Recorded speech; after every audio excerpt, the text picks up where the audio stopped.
Welcome to the Defense and Aerospace Report. I'm Vago Muradian here at the International Conference on Cyber Engagement, hosted by the Atlantic Council think tank here at my alma mater, George Washington University, and we're positively honored to have with us the chairman of the Atlantic Council, the former Supreme Allied Commander of Europe, the former Commandant of the United States Marine Corps, General Jim Jones. Sir, it's always an honor and a pleasure. I'm a graduate of Georgetown University, a rival school. Yes, I understand that. Thanks very much for driving that home. Hoya Saxa, I suppose, is what I should say. Go Colonials. So talk to us, sir. You know, this has been a fantastic event. Cyber experts from all around the world. But you hosted the introduction to the 5G panel. And friends of mine in the Pentagon have said there isn't as fulsome enough of an understanding on the National Security Committee about the importance of 5G. Why is this such a passionate issue for you to drive this message home? And why is it so important that the United States and its allies secure that 5G lead? Well, I think I would say first and foremost that we have to understand what 5G is. And 5G is a disruptive technology that's going to change everything that we do, how we live, how we work, how we communicate, how we travel. You think there is no aspect of our society that will be left untouched by this 5G technology. China has stolen the march on us because they've realized that the 4G world belonged to the United States. We did that. So we run the Internet of Things basically in the 4G world. They've actually said that they're not going to let that happen in the 5G world. The 5G world is 100 times faster. There are so many other advantages to 5G that has to be. We have to be concerned about the infrastructure that goes into supporting 5G when it gets here.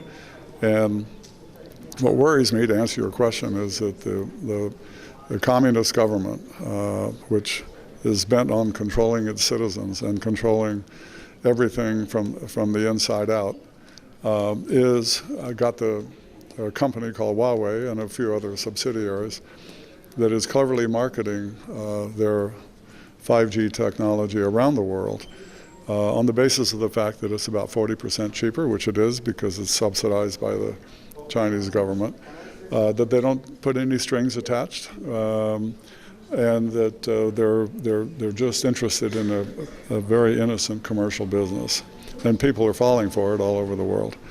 The problem is that 5G infrastructure will be by a communist government populating in our democracies and our friends and allies countries.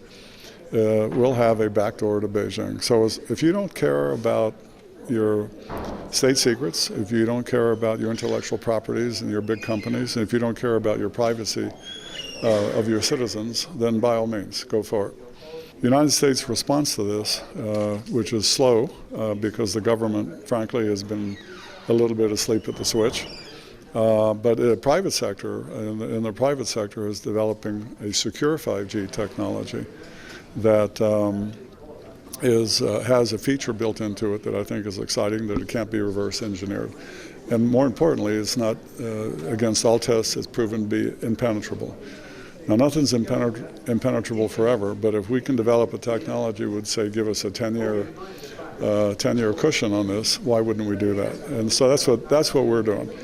But the problem is that we don't have a Manhattan-like project, you know, where the government and the private sectors and the science communities get together and develop in short order, because this is not 5 years from now. This is now. This is 1 year from now. And if we don't harness all of the energies in our country to develop this technology, then we likely will lose the race. And when you lose that race, you lose control over the infrastructure, and China wins. How do military leaders have to think about the 5G space? That's something you've been talking a lot about and thinking a lot about. And there are some friends of mine who work even for the senior-most flag officers in the military who feel that their bosses don't have as fulsome of an understanding of what the national security and particularly the military-specific implications here are. How do you answer that question? Well, in our country, where let's say we have a lot of alliances and relationships around the world. We have unified commands in different continents. We have the North Atlantic Treaty Organization, special relations with Japan, Korea, and other countries. We have to have the interoperability that allows us to function in a military domain. And that can only be if it's secure.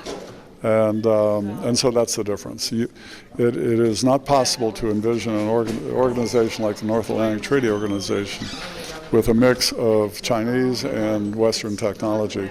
It just doesn't work. It's oil and water. It will not mix, and it will put us all at risk.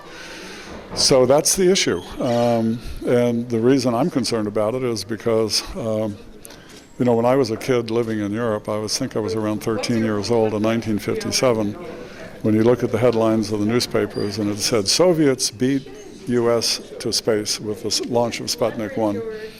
I don't want to see a headline where it says China beats U.S. to 5G. It's that important, and it's that transformational. The administration has been pressuring our allies, a lot of whom have bought a lot of Huawei technology, even some of our closest allies, as the backbone of their military infrastructures and defense ministries. But there's a concern that the administration's strategies, policies, tariffs, the whole combination, rather than bring our allies along with us, is actually going to cause a rift, because a lot of national security leaders, and you yourself have said, the best way to counter China is with the United States and all of its allies in order to do that. What's the kind of strategy the United States needs? What does the Trump administration have to do to better harness those allies, have them see things our way? Because the Germans have flat out said, we're going to continue buying from Huawei, for example. Yeah, there's different ways to answer your last point. There are different countries that are saying different things. I believe our German friends are not silly. They're gonna raise their standards to the point where a company like Huawei will have a difficult time operating. Our friends in the UK are figuring it out and dismantling their Huawei products in certain industries. But look, there will be some industries where you won't care, and it'll be a cheap system, fine. But as long as you understand that when you buy that system, you're leaving yourself open to exploitation, and if that's okay, then go for it. Look, we wouldn't buy voting machines from Russia or China. Why would we? Why would you invest in a highly technological 5G system and think it's okay? So I think the biggest thing that our government has to do is twofold. One is to embark on a much more effective campaign of convincing friends and allies that this is really ground truth, and they have to believe us. And the second thing is that our government has to play a more active role in harnessing the public and the private sector to the desired end state. I think if we don't do that, and if we don't do more than we're doing right now, I think we'll put ourselves at risk. Do you think that, as during the Cold War, when the United States subsidized some of this export of this technology, do you think that that's where we need to be, that the United States government has to look at this as something so strategic that it will underwrite the sale of some of the American systems that may be more expensive than the Chinese one, that the sanctioning won't be the only way that's going to turn the course here? Here's the way we win this race. We have to develop the technology, and we are, by the way. There's some good news out there, secure 5G. And then we have to make it available to our friends and allies in a way that, I've had it played back to me. So what's the difference if Beijing listens to us, or NASA, or NSA listens to us, or you listen to us? And I think the difference is that we're developing a technology that we will provide to our friends and allies that allows them complete control over their systems, all the keys, all the networks that they need, and when we explain that and show them, as we have recently with one country in the Middle East, the light goes on and they say, now we understand. And so it's going to take a lot of work, but it's doable and it's believable, because that's where we're headed. We're seeing senators like Senator Burr and Senator Warner, working in a bipartisan way to really advocate for against this threat from China, and for the technology that we're developing. That's good news, but we need to do it faster. We need to do it more often, certainly on a global basis. Two questions. One, do you think the senior military leadership has as nuanced an understanding of the nexus of 5G, artificial intelligence, and cyber operations? I know that the Commandant of the Marine Corps, Bob Neller, has talked a lot about that. But do you think that the senior military leadership regards this as a domain of warfare? I mean, there's this sort of tendency of folks going back to what they understand as opposed to a new battlefield. And as the Commandant has said, there is a war in cyberspace that's been going on for the last 10 years. Do you think that there's that deep enough of an appreciation? If not, what's the best way to change that? The people that we have selected and the Senate has confirmed to head the organizations and agencies that deal with this are very, very well aware of this. It could be that in the rank and file in the militaries that we have to do more educating in our military schools, but at the senior levels, I'm very confident they do understand this, and I hope that they will accord this issue the priority it deserves, because it really will affect the global leadership of the United States in this very, very important domain. And if we lose this race, it'll be a different world. Let's talk about the 3Cs initiative. That's something important to you. You were talking to me also as this being part of the solution. In part, there's a telecoms piece of this. Talk to us about how 3Cs, tell the audience first what it is, but also why it's potentially so important. Sure. So the 3Cs initiative, and by the way, it's SEAS, not letter C, which is average. I wouldn't expect a Georgetown student to be average. Well, believe me, I was barely average. So the 3Cs initiative was created out of the Atlantic Council in 2014, and very simply, it's a mini Marshall Plan for Central and Eastern Europe. The Soviets built all of the infrastructure in Central and Eastern Europe, understandably, is east-west. There's nothing that goes north-south, and that's true today.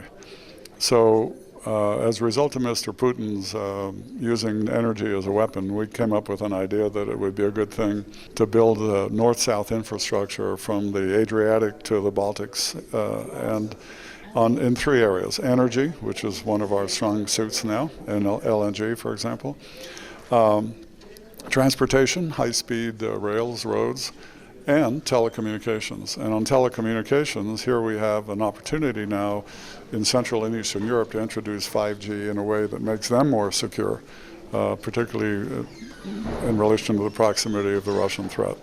The defense of Europe starts at the Black Sea and north to the north in the Baltics. It's not Germany anymore. And NATO has shown itself to be resilient in the face of and doing some very creative things. This is a private sector response that will elevate the economic fortunes of Central and Eastern Europe, reinforce the European landmass, and give a new context to the transatlantic link that we're very much a part of. And last question on Turkey. You've advised the government to a degree, but you were also SACEUR at the big NATO Engages event. The Turkish foreign minister said something that folks found a little bit alarming, where he said Turkey has to balance its relationship between Russia and NATO. That would seem to be, for some, that's not the kind of relationship you balance. Obviously, there is a war of words going on between the White House and Recep Tayyip Erdogan, who said, I can buy Russian air defense missiles. There's nothing you can say about it. His position has hardened after an electoral defeat, certainly in Istanbul and elsewhere in the country. And we've said we can't send the F-35 there as long as Turkey acquires that system. What are the stakes here, and what's the resolution to this challenge? Yeah, unfortunately, that's not the only problem. We have the PYG, YPD issue in Syria. We've got the Gulen issue. But the one that's closest to, the wolf that's closest to the door is definitely the S-400 F-35 issue. Last week we hosted the American-Turkish Council's annual meeting here with 700 participants. Turkey sent several of its leading cabinet members. The U.S. responded with Mr. Jared Kushner, who was very nice to come over and talk to us, and Secretary Ross, Deputy Secretary of Energy Dan Brouillette, and General Dunford, who came over and spoke eloquently about the importance of the Turkey-American relationship. I can't tell you what the solution is going to be on the question you asked, because, but I regret that it's gotten to this point, and I think that's what happens when you necessarily conduct diplomacy on the front pages of our newspapers. The positions get hardened, it's harder to back down, it's harder to find consensus and compromise. But I'm hopeful, and from what the administration has been saying, they're hopeful that there is some sort of a compromise there. And but it's very important that Turkey remain a valued member of NATO, and really understands when you're dealing with an autocracy like Vladimir Putin and his direction for Russia and China and Iran. If those are the people you want to deal with, that's a fundamental problem. And so we just have to work hard and make sure we try to preserve the relationship. But this is a tough one, no question. Retired United States Marine Corps General Jim Jones, Chairman of the Atlantic Council, former Commandant of the United States Marine Corps, former Supreme Allied Commander, NATO, and one of the things which I should have said is former National Security Advisor to President Obama. Sir, it's always an honor and pleasure. Thank you very much. Oh, and tell us about your tie. This is a really, really cool tie. Well, I have some dogs on my tie, and you were asking me about the nature of it, and you know, the Marines in World War I fought a very, very important battle which stopped the German advance towards Paris in 1918 at the Battle of Belleau Wood. The Germans, out of respect, the German enemy, out of respect for the tenacity and fierce fighting ethos of the Marines, nicknamed us the Teufelhunden, which means devil dogs. And annually there's a pilgrimage in the town of Belleau where Marines gather from all over the world, and there's actually a devil dog in the